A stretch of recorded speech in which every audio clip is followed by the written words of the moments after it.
Hi guys, welcome back to the show. We're so glad to have you back with us this week. We know we missed a week last week, but we are ready to go and excited to share our guest this week with you. She is fantastic. She had some amazing resources to share with us that are great for the entire community, not just the disabilities community. And yeah, she was super positive, super awesome. What like a true little Cali girl, she was terrific. I had a blast. So again, make sure that you do listen to our episode. All of our resources will be at the end of the episode. So of course, if you like these episodes and any other one, please share with a friend and leave a review. Ladies and gentlemen, in this corner, Eddie Gagnon. And in the opposite corner, Kristen Gagnon. This is What's Special About Special. I wanted to say that. Well, hello there. My name's Eddie Gagnon. Eddie, I don't want to be here all night. Welcome and thank you for joining us. My name's Eddie Gagnon. That was perfect. Kristen. Your voice.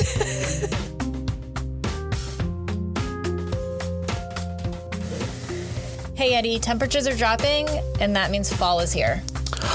And fall means football and cheese plates and apps and couch potatoes. And we spend all weekend watching football and just relaxing. So I definitely do not want to go grocery shopping. Did you know what would make that easier? What? Instacart delivers groceries in as fast as 1 hour. They connect you with a personal shopper in your local area to shop and deliver groceries from your favorite stores. Instacart is offering our listeners free delivery on your first order over $35. So listeners, by following the link in our show notes, and we really hope that you do, you'll be letting Instacart know that we sent you, and you'll be supporting our show. All right. And today we'd like to welcome our guest, Kelly Twitchel. Kelly is the co-founder and CEO of Access Trax, a lightweight portable pathway to access terrain. Welcome, Kelly. Thank you for joining us. Thanks, Kelly. Thank you for having me. So, Kelly, tell us, let's start off right off the bat. Tell us a little bit about your personal story. Where are you from? Kind of tell us a little bit about your background. Yeah, absolutely. I grew up in San Diego, California, and surprisingly, I didn't even move away for college. It's just a really cool place to live, and my family was here.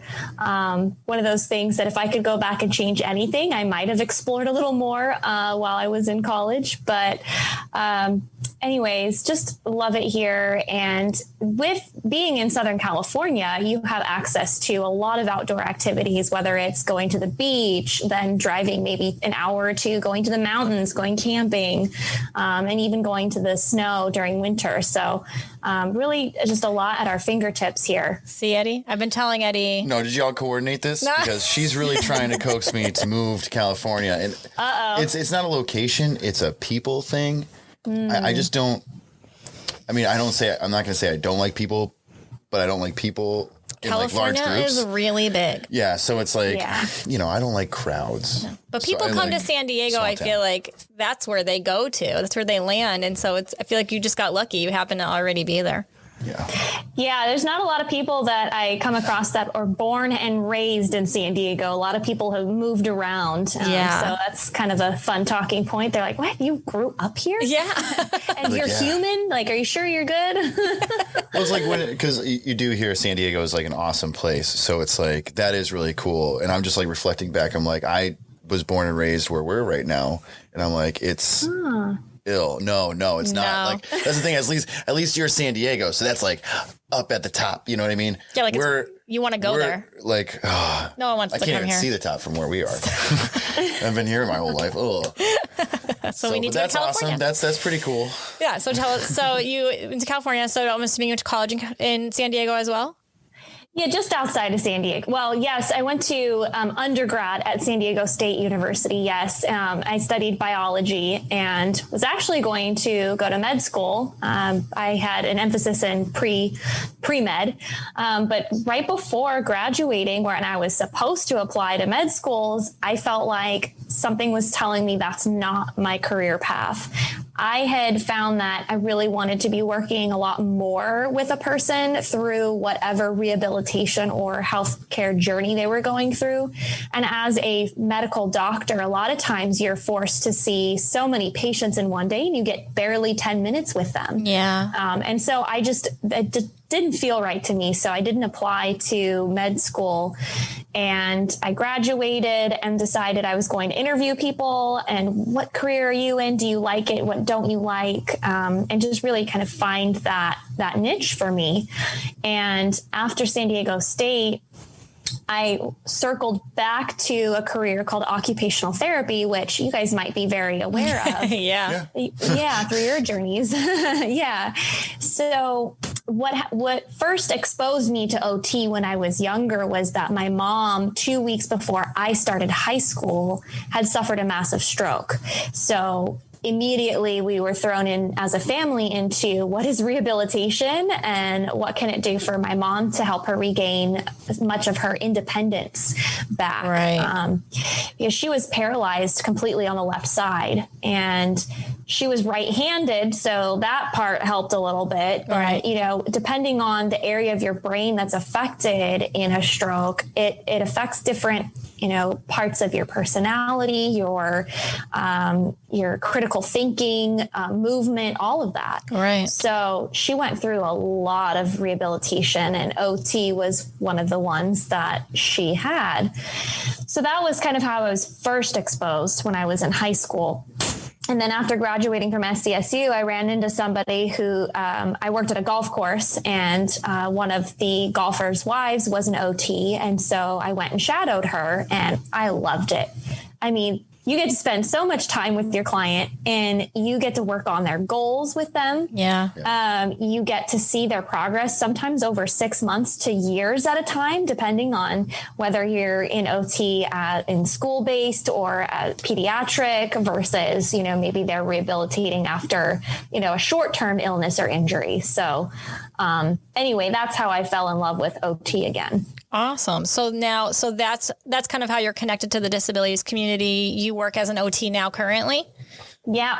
Awesome. So I ended up applying to OT school in Southern California, just outside of San Diego. It's San Marcos. So I was able to live at home for a semester, save a little bit of money. And then I ended up moving a little bit closer towards campus because that was like an hour plus drive with traffic. So it was kind of draining me. Oh, yeah. The traffic. I know. That's Dude, I hate Eddie's keyword there. Yeah. Trigger. That's a trigger for sure. Mm-hmm. I have terrible road rage too, so it doesn't help. Now, as an OT, do you work with adults, pediatrics, both? What's your specialty? When I graduated, I got hired right away in kind of a school-based and clinic-based system. So one employer, and I was contracted out with 2 clinics and like 6 schools. Oh, wow. Let's just say that I had to be a pro at organization and executive functioning skills because there is just no way you can handle that, especially as a new grad. But I made it work, and I just really do enjoy working with all kinds of populations. But that happened to be pediatrics was the field I went into right after graduating. No, I'm sure at the same time, though, it throws you into a good amount of experience right off the bat to kind of really give you everything that you need to see right away. Yeah. And when I was in school, of course, we do field work, which is, 6 months worth of basically free labor. You're learning, obviously you have to have that, especially in the medical field, Right. You can't just go out there and they hand you your stethoscope. All right. Are you ready to actually work with humans? So I worked in field work, acute care in the hospital setting. I worked in long-term nursing care. I worked in peds. So I got a wide variety, which is great. Awesome. Mm-hmm. So tell us how Access Trax came about. I love telling this story because I think it helps inspire people to know that it doesn't matter what part of your journey you're in or whether you took a sharp right turn and just completely switched without your planning involved, that you can really find a passion and chase it. So I was a student at OT school in 2015, and it was 2016, so a year into my program, where we took a class called Assistive Technologies. And what that could mean is really just any sort of device or service, whether it's off the shelf or modified after the fact, that helps somebody complete a task. So assistive technology can be a mobility device like a wheelchair. It could be a screen reader, for your computer. It could be really anything, right? And the class project was, hey, just create something to help a population with a disability be more independent. And my classmate and I, who worked on a lot of group projects together, because, sometimes you find that person who, they actually hold their end of the bargain on projects. So we tackled the issue of adaptive surfers needing to cross the sand with dignity and independence in their own mobility device. Wow. Right. So not creating another beach wheelchair, but somehow creating potentially a pathway system that would help them, that they could easily deploy. So in a long story short, basically we started a school project that ended up working as a, minimum viable product, like showing proof of concept with handmade materials. And we tested it with actual adaptive surfers getting their feedback. That is what motivated us, the actual getting the feedback from the people that would use it. That is what motivated us to not just stop at a school project. This is something that could potentially help millions of people around the world have better access to not only sand, but outdoor terrain like gravel, dirt, mud, grass, even snow. So school project, trying to do a business essentially. Now, how, as like an OT, you're as a student, where does that concept come from? Obviously it's coming from a need, but where are you seeing that need? Were you guys out somewhere and seeing something and being like, okay, this is a need, we're seeing people struggle? Or was it literally just a concept, like came out of thin air? And you guys are just that creative. So our professor in that class, she was a surfer, and she had a special request in that class say, hey, can one group try to tackle helping adaptive surfers get better mobility? Yep. So she kind of kicked it off, and my classmate and I went to Home Depot 4 times in one day, getting different materials to say, what can we put together to lift the tires off of sinking into the sand? Yeah. So essentially, I was looking at rain gutter covers, so aluminum rain gutter covers, which are 6 inches wide and 3 feet long. And I got 2 of them and zip tied them exactly like 25 inches apart onto plastic chicken mesh so that they would be the perfect width apart so that a wheelchair wheels, the caster wheels and the main wheels would be lifted off the sand because they're on that aluminum rain gutter covers as a track. Great idea. That's so creative. I feel like this is something. Can't believe you didn't think of it, Eddie. Like Mr. MacGyver over I have here. other ones. I got other ones. I'm just waiting for the patent office to get back to me. Oh, you're funny. Oh, you'll never hear back. I'm just kidding. Yeah, I know, right? Exactly. I think that's such a great, she gave you a great opportunity, but also to fill a need like that was out there. It was clear it was out there. This wasn't just like, let's come up with this idea and maybe it'll be a need. Like it was a need. So fulfilling it is just like even more exciting because you're able to right then and there see it being used. Like how could you not move forward with a product like that? Right. We tested it at a surfing competition down in California in Ocean Beach, and there were 5 adaptive surfers competing there in a heat. And we had 2 separate 10-foot sections of this handmade track. and we had to go over 100 feet down the beach. Oh. So like it was probably way more than that. And so we were kind of leapfrogging it, where two people would move forward, propel themselves forward in their own mobility device. And then we would drag and drop the two sections that we had, and they got all the way down there.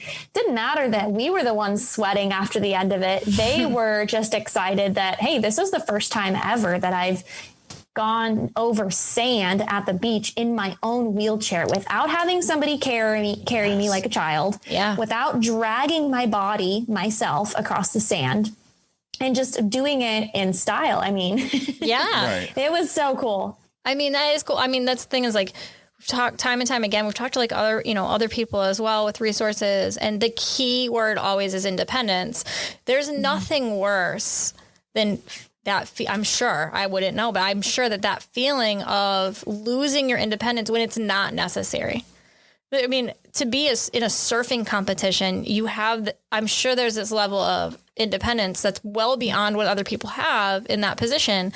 So why have to take a step backwards just to get to the beach or to the water? That's just crazy. Like it shouldn't happen for anybody. And an opportunity to have a resource like this gives an opportunity for someone who maybe isn't an adaptive surfer to say, hey, I could surf. Yep. Or I could do this, for a kid to say, oh, I never thought about surfing before, but now that it's so accessible, why wouldn't I try this? That's the goal, right? Is to make everything accessible to everyone so that everyone has that same level of independence. There's just no reason why. Absolutely. I think over the past few years and seeing this product, a pathway laid out at different events, you find that there's people who aren't even a part of the event who are suddenly interested. And what is this? What's going on here? And there's a clear pathway that's accessible. And so you get moms with baby strollers coming down because all of a sudden that's accessible and not a struggle. You get, elderly people, families with their grandparents who normally they don't try to go on the sand anymore because it's a fall hazard. Yeah. And just anybody in general, like, oh, cool, there's a pathway. That means I should be allowed to go this way. So they go and check it out and they learn more. And we get so many people who are, wow, I didn't even know this existed. What's adaptive surfing or whatever the event may be, right? It's just a way that now there's more access spread the word more. Mm-hmm. Awesome. Which when Kristen had introduced me, she was like, oh, we're going to have this guest. And we went over all the, what you guys were about. It was, it's one of those ideas where you're just like, oh my God, why?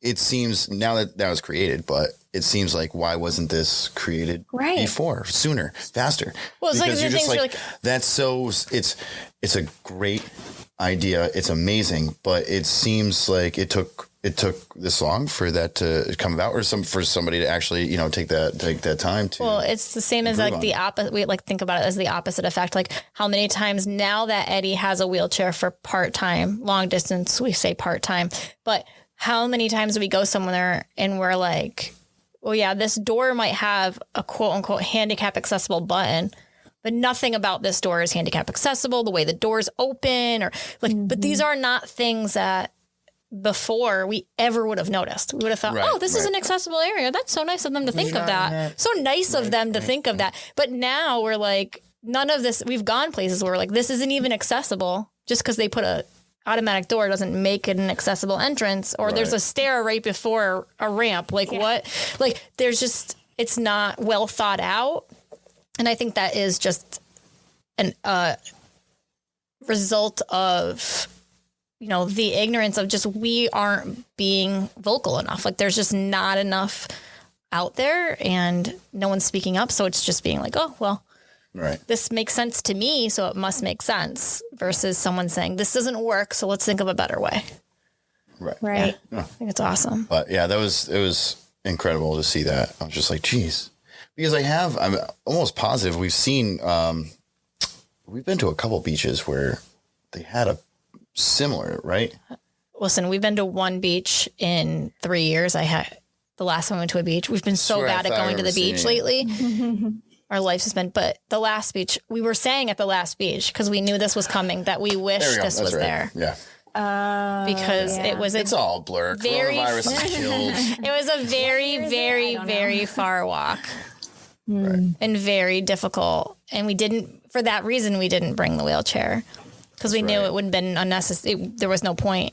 But even not having the wheelchair, like for Eddie, it's tiring for him to walk in sand, period. It's a lot of extra work physically. And so just that alone, maybe he doesn't need the wheelchair, but just to get from A to B is difficult, or, rougher terrain is difficult for him. And so, something like this is just a great opportunity. I concur.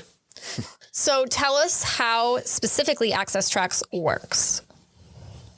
Happy to share that. So Access Trax is a portable modular pathway, meaning that in the smallest unit, it's a 3 foot by 3 foot by 1/8 of an inch thick square.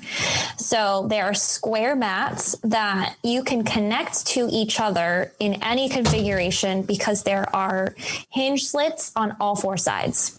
Oh. So think of connecting, let's say you need a straight path down the beach, for example. You can connect these mats in a straight line with these hinges, which is just Velcro. So it's really, really easy to understand how to use. They're lightweight, flexible, sand doesn't bother them. And the Velcro is very still durable, which surprises most people. Right. But they can handle a lot. So you connect them in a straight line. It goes all the way down the beach. Say you have your pathway. And then let's say when you get to where your hangout spot is going to be on the beach, you can unhinge and rearrange these mats to make a platform, like a square platform. So you can kind of have that space to move around under your pop-up tent or whatever. And then let's say you want to go back to where you came from, and let's pretend you only have 10 mats in total. You could connect 2 5 mat sections and do a leapfrog where you have one connected straight line of 5 mats and then a separate one, line them up. You say you got a mobility device or whatever, and you go to the end of your pathway. Then you have at least, one helper with you taking the mats that were behind you and putting them in front. So you can kind of keep going no matter how far of a distance you need to move. You have the flexibility to create that firm and stable sidewalk-like surface wherever you go. Wow. And what material are they made out of? They're made up of high density polyethylene plastic, which is used in a ton of everyday materials. So it's a very durable, long lasting material that also has stabilizers in it for the sun. So it's not going to break down in the sunlight, because obviously this is something you're going to use outdoors a lot. Yeah. And it's resistant to things like it doesn't get damaged if it gets wet or sandy or dirty. Awesome. Now, what is people typically purchasing? When I get a new customer inquiring, I usually ask them, where do you plan on using it? What kinds of areas are you going to? What capability do you have for transporting and storing it? Those types of things. And essentially, if you are a family and you're taking it on vacation or places outdoors, but don't need to set it down permanently, like in your driveway, if you don't need to set it down permanently, you have the flexibility of maybe ordering 10 of these mats. A lot of families do that. And doing what I said before, where you can leapfrog the pathway no matter how far you need to go.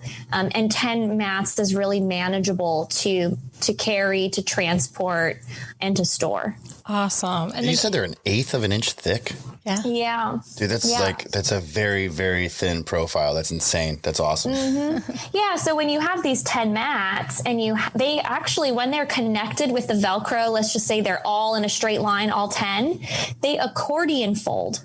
So that makes setup really, really quick, because you can leave these connected for even when you're transporting and storing them. You can leave them connected in their configuration. Nice. So you have these 10 mats, they're accordion folded, which means that they stack flat.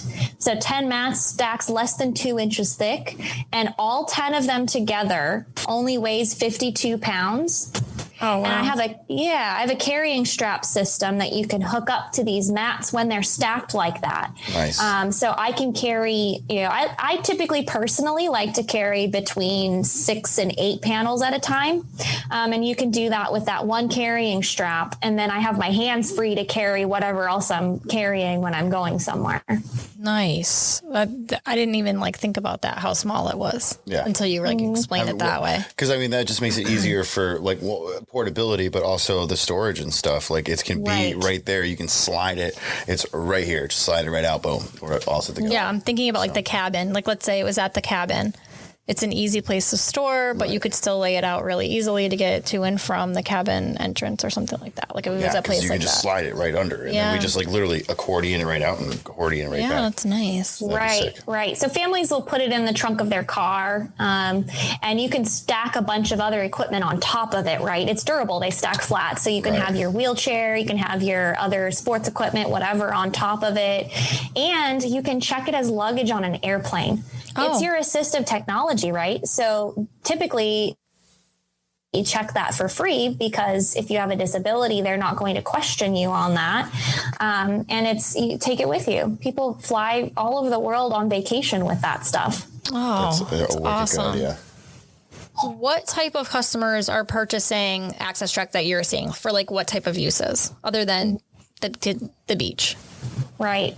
We are really happy to serve families with typically physical disabilities who want to use it for any outdoor activity. So a lot of them are maybe adaptive athletes and they take it to whatever sport they're going to, especially water sports, because typically at the edge of the water, there's either sand, dirt, or small rocks.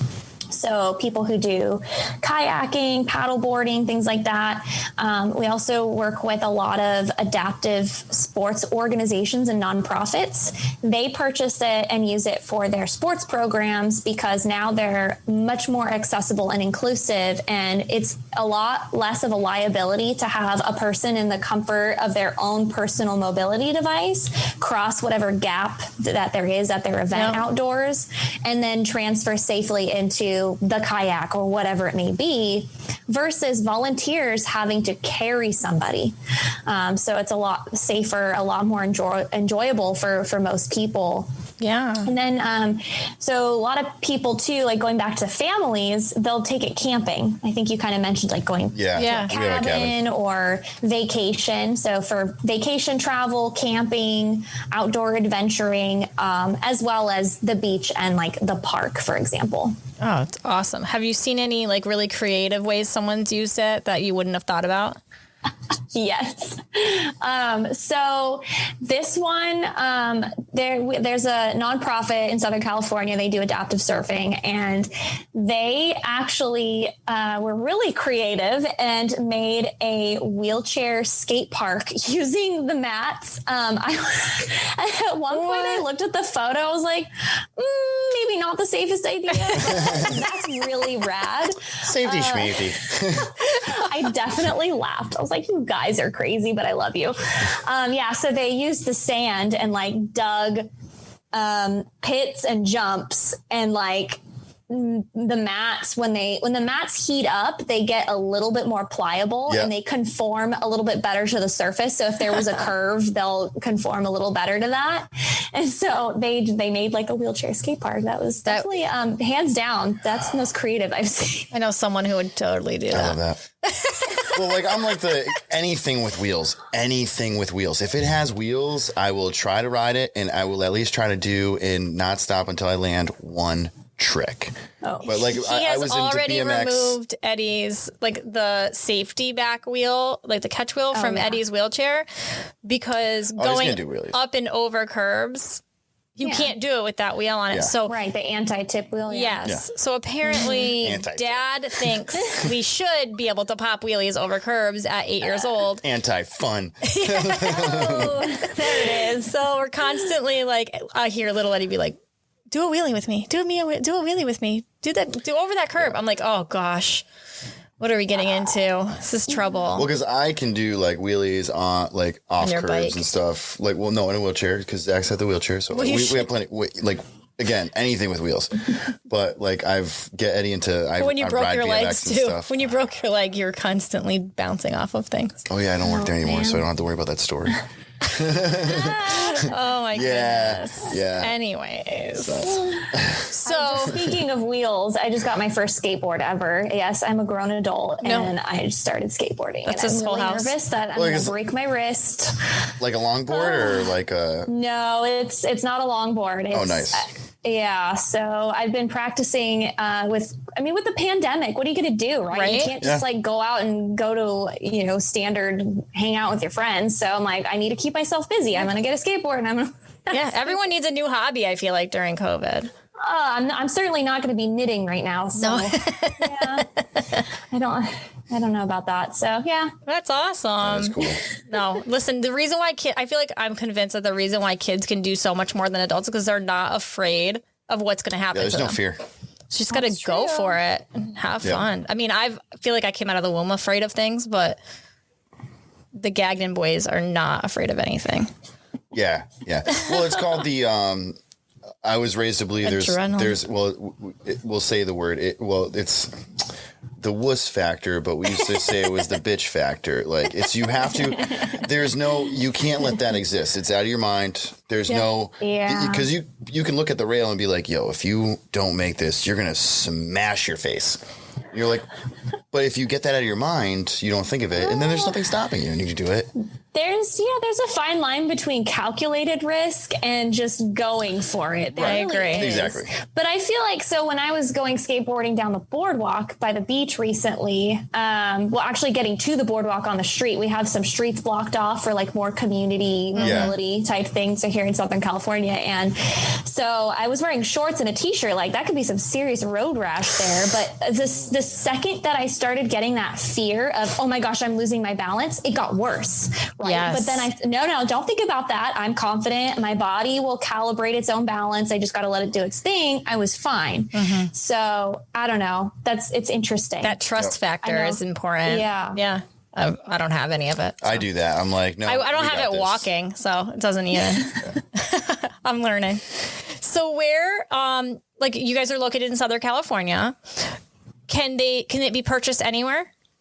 Yes. Perfect. And that's my favorite. I mean, when I get a customer from a different country, I'm 30 years old and I still jump up and down. Like, how cool is that to know that your thing that you started as a school project is getting used and, people are benefiting from it from around the world. Like as an OT, yes, my goal in my career is to help people, but I can help so many more people as an entrepreneur, with this product that I could as an OT in my own community. Right. Right. So super cool.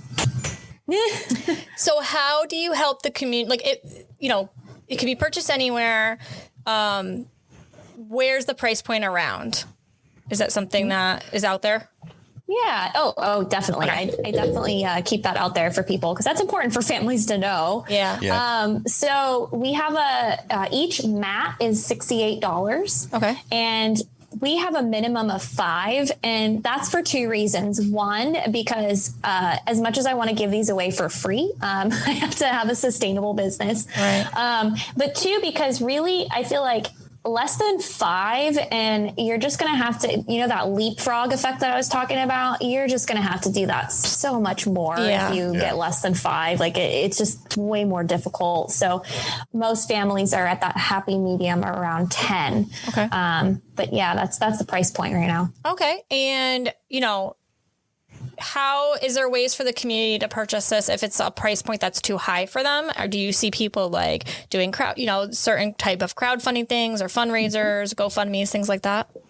Yes. So crowdsourcing is a huge way that a lot of our nonprofits are able to purchase the product. So I recently wrote a blog article on my website about 6 adaptive sports grants that you should know about. And some of them are specific to a certain type of population, but most of them are open to persons with disabilities as well as the nonprofit space. So we've had people get grants from the Christopher Reeves Foundation, the Challenged Athletes Foundation, and more to be able to purchase it. Awesome. And then I noticed that on your site, there's a rental option as well. How does that work? That came about because right after we launched the company in 2018, we realized that San Diego is such a tourism focused area, and you get families from all over the world coming to visit here, and our beaches are just, everybody wants to go to the beach. So how can we help a family who doesn't really necessarily want or need to purchase the product and take back with them, but they want it for a few days to have that accessible vacation, right? Or for events that happen for one or a few days once a year, that event can now be ADA compliant and accessible and inclusive. So those rentals serve families and it serves outdoor events in general. And we've even had beach weddings rent it so that their family members can great get out there idea. and access their ceremony. Yeah, that was one of my favorite rentals. That's a great idea, especially right now. I feel like so many people are reassessing their COVID weddings and turning them into more outdoor events. Yeah. Such a perfect idea to be able to have something like that, where maybe before you were like, well, how are we going to do this and be able to invite everyone we wanted to, like grandma or whoever. Now you can still invite everyone you want to invite and have your outdoor wedding and be working around COVID, which is, I feel like, the topic around everything. Yeah. Well, that's what I was thinking too. It's, you have now, that is a huge barricade that you're able to take down, because now people have that accessibility even around their own yard. These are huge things, because us involved in the disability community, like I see that all the time. We have friends, we go to houses and stuff, and I'm just like, or birthday parties, whatever. Yeah. Even the homes, they've been there for years, and you're just like, wow, and you have to do this to still get around that. Yeah. But because there isn't anything out there, there wasn't until you came along. So, which is great. Well, so that's why I love what we do, because now we get to scream it from the mountaintops and let everybody know about, what they can get there, about the Access Trax, which is going to be awesome. Well, I love the idea too of an organization purchasing it. It even made me think of, we spoke to another resource a little while back, and they were saying how organizations were purchasing their product and then renting it out. Or loan on a loaner program, loaning it out. And so I was like, we have an organization here that does, we'll do similar things where they have events or whatever. And I'm like, that's a perfect thing. If they could get one donated or raise enough funds to have something like this, such a great opportunity for them. They do fishing events, they do all that stuff. Cool. It would be a great opportunity for them to be able to get it as a loaner even, where then they loaned it to people. They could check it out, use it for a weekend to the beach, and then check it back in. Exactly. I love it. Now I'm going to call them up this week. Do you think the library would do that? Because it's the same as the library idea. Yeah, I like it. I know, I'm getting excited. I did want to hit on the topic though. Hearing that people order from around the world, I can absolutely empathize with that emotion of getting excited and stuff, because Kristen will constantly check where people are listening from. So she'll check through our the who's listening to the podcast and stuff. And there is nothing more exhilarating than hearing you're people in other countries. First of all, I hope they know what we're saying, but it's just insane. I'm just I can't believe that. She's well, what are the Germany? Was it one of the countries? We have a lot of listeners in Germany.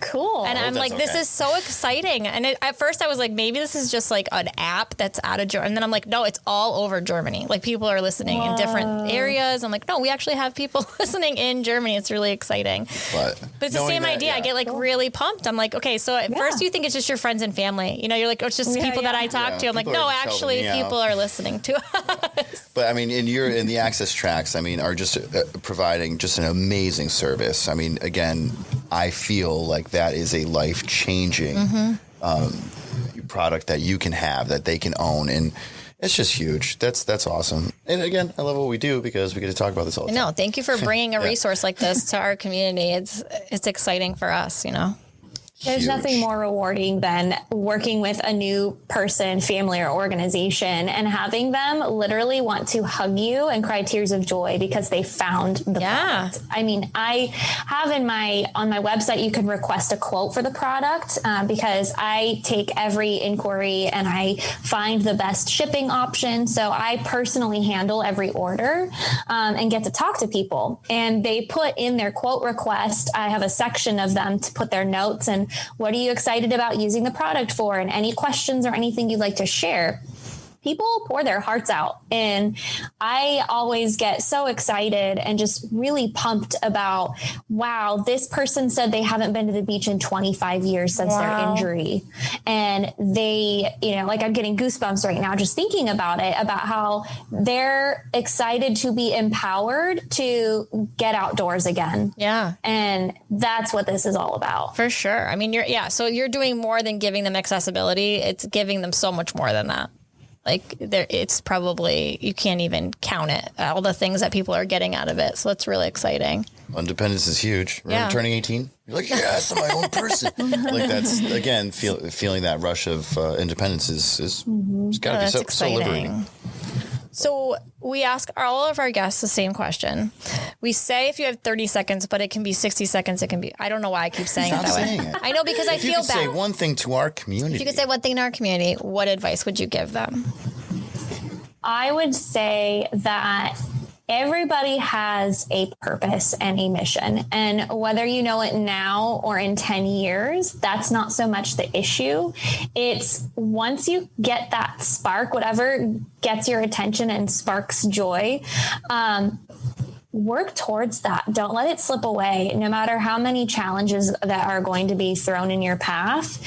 And one thing that has really helped me on my journey is goal setting. And this is something that you don't have to be like an expert in, and it will take a little bit of practice, but every single day, if you could do one solid thing towards reaching that long-term goal, do it. Don't let something get in your way. Like whether that one small thing is sending one email or making one phone call to somebody to help you along that way, try to start small. And then one day you'll get so good at doing one thing every day that you're going to pump it up to doing two things every day. And just having that goal, that long-term goal towards your dream, towards your passion, make sure you literally physically write it down or type it out and have it in a place where you're going to see it every day, whether that's on your nightstand or the mirror in your bathroom or on your phone screen that you see every 12 seconds because we're all obsessed with our phones. Like just everyone has the ability to chase their dreams. You just have to start small and take it one step at a time. Oh, I think that's great advice. I mean, so many times it's so easy to think of everything you want to get done and try to tackle all of that. And then you get overwhelmed and you just don't. Right. But thinking, taking things bit by bit by bit, and you turn around and look back and you're like, look what I've accomplished. Yeah. And I feel like it's so funny to think like sometimes you even think you're not accomplishing it because you're just taking it in such tiny bites. But then when you look back, you're like, okay, look how far we've come. Yep. And it's so important to have that forethought and say, okay, I'm going to just take these bite by bite and I'm going to get to my goal destination and I'll get there when I get there and I'm not going to be too hard on myself and it will be okay. Yeah. Absolutely. Awesome. And I think now more than ever, we have to really give ourselves grace and know that sometimes it will be just one thing in a day.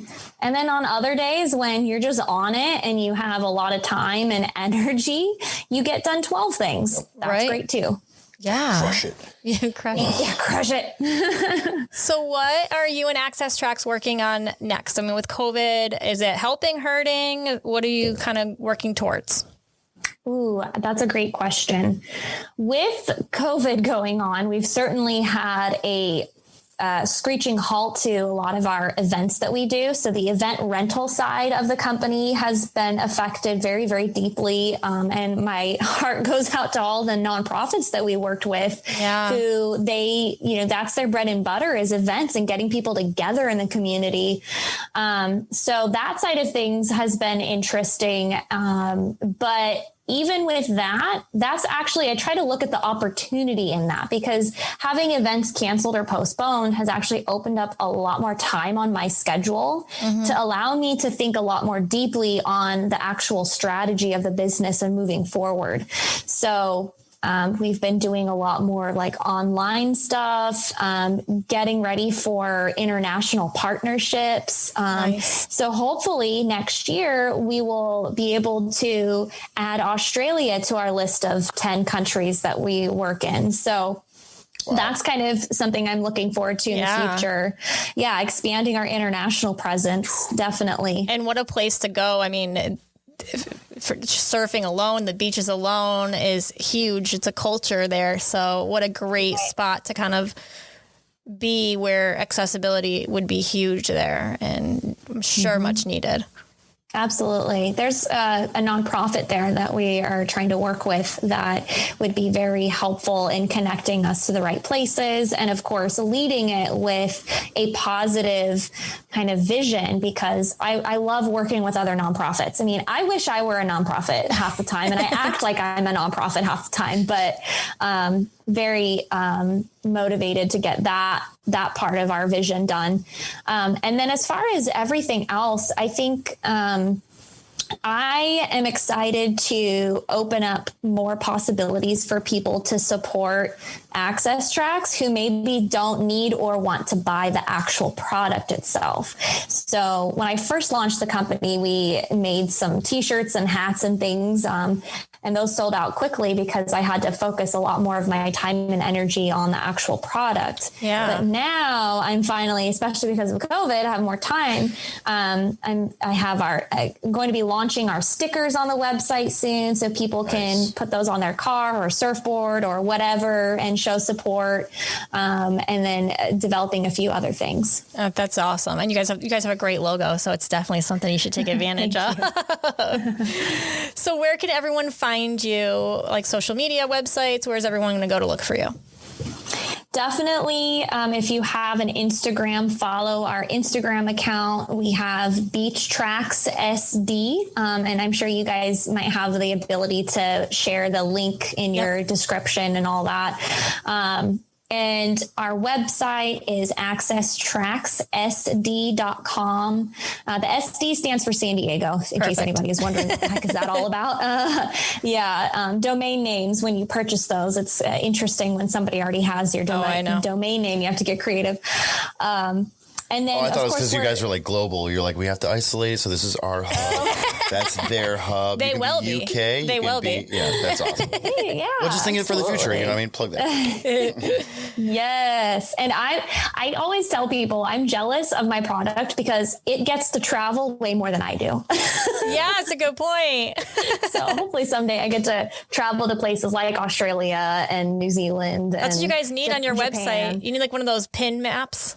Or just like pin everywhere that it's traveled. Yeah, there you go. I want one of those in my living room. I mean, I think about that all the time. So like cool. Right behind us, we just put like all our listeners on the board. Listeners are. Yeah, oh no, we got these awesome little. Oh my God, tag sale find. That we've had forever. Tag sale find. Yeah, which are way better. Awesome. So we will tag and link everything in our show notes so everyone knows where to find you. And Access Trax, because I'm sure that we're going to hear from people that are looking to find out where they can access this and grab it. So we'll definitely tag everything. Awesome. Cool. Thanks so much for joining us. Oh, of course. Thank you. This was really cool. And I'm glad that, the conversation is flexible and you guys were awesome. It was fun to talk to you guys. Well, thank you so much for listening. We really hope you enjoyed this episode. As always, please make sure you share with a friend and leave a review. You can find all the resources mentioned in this episode on our Facebook or Instagram on @specialaboutspecial. Thanks again, and we'll see you soon.